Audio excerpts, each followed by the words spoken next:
Hello, Cowboys Nation. Welcome to another video. And without further ado, let's get to another round of news from America's team. Cowboys' final decision at running back looks inevitable. One of the primary questions for the Cowboys as they entered training camp was a familiar one. Who's going to be the first team running back? The team is trying for the second straight season to simply turn its way through running backs until its committee sorts itself out. But one has apparently risen to status as committee chair: Javonte Williams. Cowboys VP Stephen Jones indicated that the team was leaning toward making Williams the running back one last week. Certainly, Javonte is going to be a really good running back for us this year. We look forward as we head toward the preseason and ultimately the season and seeing what he can do for us, Jones told the team site. And over the weekend, evidence only supported that notion. Williams did not play for the Cowboys in the second preseason game. He did not in the first either, the 31-13 loss to the Ravens. While he sat out, no one took advantage of the opportunity to move up the depth chart. The Cowboys tallied 51 yards rushing on 20 carries on the day. The quarterbacks had 4 rushes for 13 yards, which means the running back room accounted for 38 yards on 16 carries, a rather sad 2.4 yards per carry. The Cowboys have held out their offensive starters in preseason games, an indication that they've already determined Williams is their guy. As the Blogging the Boys site noted, with just one preseason game remaining for the Dallas Cowboys, only one thing has become almost inevitable at the running back position. Javonte Williams will likely be the first one in the huddle when the offense takes their first snap of the regular season in Philadelphia on opening night.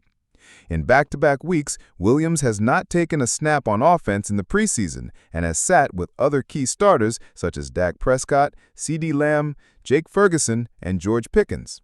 After 4 seasons with the Broncos, who made him a second-round pick in 2021 and saw him rush for 93 yards as a rookie with another 316 yards receiving, Williams fell out of favor and landed in Dallas with a 1-year, $3 million contract, making him the highest-paid back in a room that totals just $8 million in salary for 6 players, not all of whom will make the team.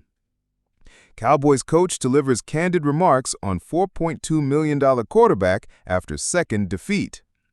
An NFL team has to know things aren't going great when their starting quarterback receives a grade of D for his performance in his second preseason game, and the grade comes from the quarterback himself. But that is exactly what happened to the Dallas Cowboys and aspiring backup quarterback Joe Milton III on Saturday. The Cowboys acquired the 25-year-old 2024 6th-round draft pick from the New England Patriots in April, after backup quarterback Cooper Rush departed to sign a 2-year contract with the Baltimore Ravens.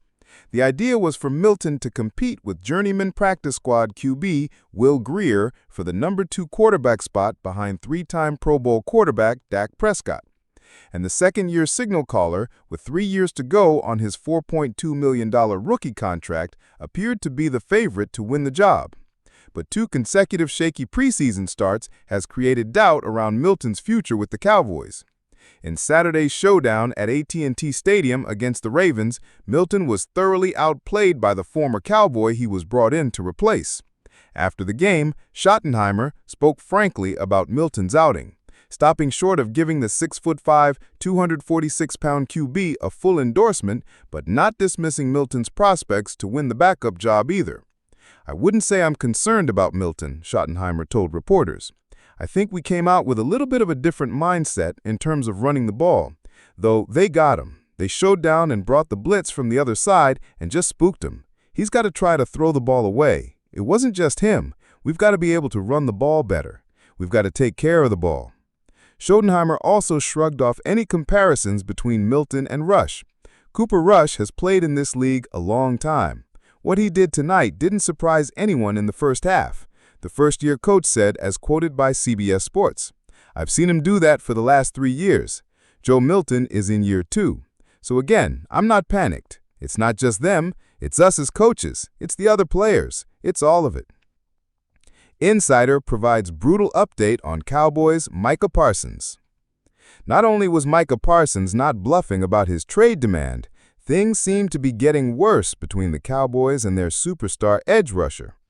ESPN NFL insider Adam Schefter provided an update on where things stand between the Cowboys and Parsons on Monday, and it's not good for Cowboys fans.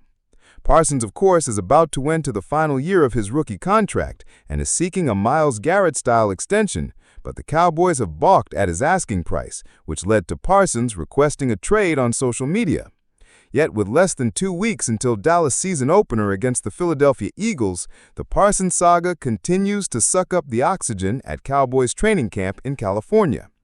It's been 2 weeks since Parsons made his trade request, and he still has not participated in practice or played in either of Dallas's first 2 preseason games. The Cowboys are no strangers toward managing these contract disputes, since they've had acrimonious contract negotiations with CeeDee Lamb, Dak Prescott, and others in the past. Yet, unlike other hold-ins, which are about avoiding practice as much as collecting a market value contract, Parsons and the Cowboys appear to be spiraling toward a divorce. It is different, Schefter reported Monday. It's gotten personal, and they're no closer to a deal. There's no reason to think that the Dallas Cowboys and Micah Parsons will be able to work out a deal before the start of the regular season.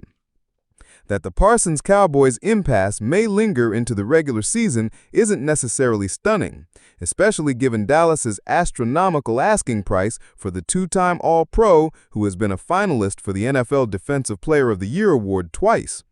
Yet the more alarming fact is the lack of negotiations between Parsons' camp and Jerry Jones and Cowboys brass, which Schefter made sure to note. It's August 18th, and sides always could come together, Schef said. But we want to emphasize there have been zero contract negotiations since late March and early April. Parsons as good of a game record as there is in the NFL. He has 4 double-digit sack seasons in as many years, and has also qualified for the Pro Bowl games every year. Posturing between sides in a contract negotiation is to be expected, and even Garrett demanded a trade before he signed a 4-year, $160 million contract with the Cleveland Browns in March. But the reported acrimony between the two sides seems real, especially since Jones said nothing's getting in the way of the two sides discussing a contract.